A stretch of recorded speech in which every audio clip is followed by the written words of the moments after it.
ní ó kù ọ̀sẹ̀ kan ká ṣe ìbò, ìgbà ẹlẹ́ tó ń fún wọn ní 20,000 naira 30,000 naira, owó ìbò rírà nìyẹn o. Ẹ má pè yẹn ní palliative láti tún ayé ṣe mọ́ o. Gómìnà sọ pé gbogbo ètò ọrọ̀ ajé gbogbo ìpínlẹ̀ Ọ̀ṣun pátápátá ló ń gbèrú sí i. Èmi ní pé mi ò rò bẹ́ẹ̀ o. Mi ò rò pé gbogbo ètò ọrọ̀ ajé gbogbo ìpínlẹ̀ Ọ̀ṣun, èmi ṣáà ń gbóṣogbo, èmi ò tí ì rí ibi tí ètò ọrọ̀ ajé ìpínlẹ̀ ìlú Òṣogbo bó ti gbé. Tẹ́ ẹ bá sọ pé ètò ọrọ̀ ajé ìlú Ẹdẹ ó ń gbèrú sí i, mo gbà yẹn gbọ́, nítorí pé Ẹdẹ gan ni gómìnà sì ń sùn tí wọ́n ń gbé. Gbogbo èèyàn tó bá fẹ́ wá láti àwọn ìlú ibòmíì tó wá sí Ọ̀ṣun, àwọn fẹ́ wá wo gómìnà, Ẹdẹ ni wọ́n á ti lo ilé ìgbafẹ́ tí wọ́n ń pè ní àbí ilé ìdésí fàlejò tí wọ́n ń pè ní hòtẹ́ẹ̀lì. Bó làwọn hòtẹ́ẹ̀lì t'Òṣogbo, báwo ni wọ́n ṣe wá fẹ́ gbèrú sí i? Ó yẹ kí owó kó wà lọ́wọ́ òṣìṣẹ́ ju bó ṣe wà lọ́wọ́ ní ìsìn lọ. Ìlàjì owó tí wọ́n ń pè ní áfúsá, half salary, ni wọ́n ń san ní àsìkò tí wọ́n kò ṣe ní rí bẹ́ẹ̀.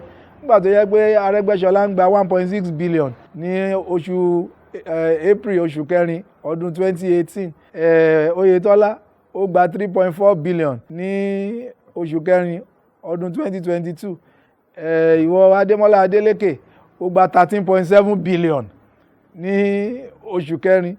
Owó òṣìṣẹ́ sì ní ó kàn gbé pẹ́ẹ́lí pé ó di ìlọ́po méjì tàtẹ̀yìnwá ni.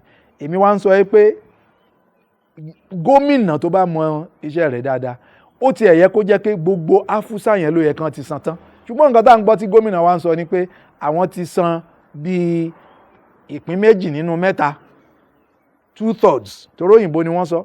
Èyí tó wá túmọ̀ sí pé bíi 1/3 ṣì wà ń bẹ̀, tó sì jẹ́ pé ìlọ́po ojú ti yẹ kó gba àwọn kan tì, tó tún jẹ́ pé wọ́n á tún máa bu irú àwa ìpé à ń sọ̀rọ̀ débẹ̀ wípé owó áfúsá tí àwọn gómìnà kan jẹ sẹ́yìn nígbà tí Ọ̀ṣun gba 1.6 billion lóṣù, tí àwọn kan bẹ̀rẹ̀ sí san nígbà tí Ọ̀ṣun bẹ̀rẹ̀ sí gba 3.4 billion lóṣù, kò yẹ kó pé oṣù mẹ́fà gan tí àwọn tó ń gba 13.7 billion tó yẹ kán ti san ká tiẹ̀ ti gbàgbé ẹ̀ pátápátá.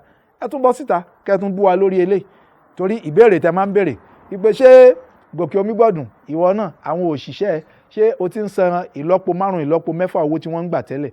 Èmi ní ẹ dán mi wò, ẹ bẹ̀rẹ̀ sí san owó òṣìṣẹ́ kó jẹ́ ìlọ́po 3 ìlọ́po 4 iye tí wọ́n ń gbà tẹ́lẹ̀ ní ìpínlẹ̀ Ọ̀ṣun.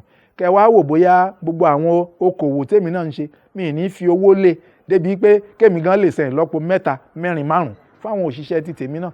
Ṣùgbọ́n tí ìjọba bá ti di ọwọ́ mọ́wọ́ tẹ́ ẹ̀ jẹ́ kí ọrọ̀ ajé àwọn òṣìṣẹ́ kó gún régé, tó jẹ́ pé àsìkò ìdìbò nìkan lẹ máa ń rántí wọn, bẹ́ẹ̀ náà ló ṣe máa rí. Nísìn ẹlẹ́pin ọ̀kẹ́ kan náírà 20,000 naira fún gbogbo òṣìṣẹ́ ìjọba. Ẹ fẹ́ fi eléyìí ra ìbò ni, torí ara nǹkan tí wọ́n tún sọ̀rọ̀ lórí Arise TV náà nìyẹn. Lójú tèmi o, kò sí nǹkan míì tí yẹn wà fún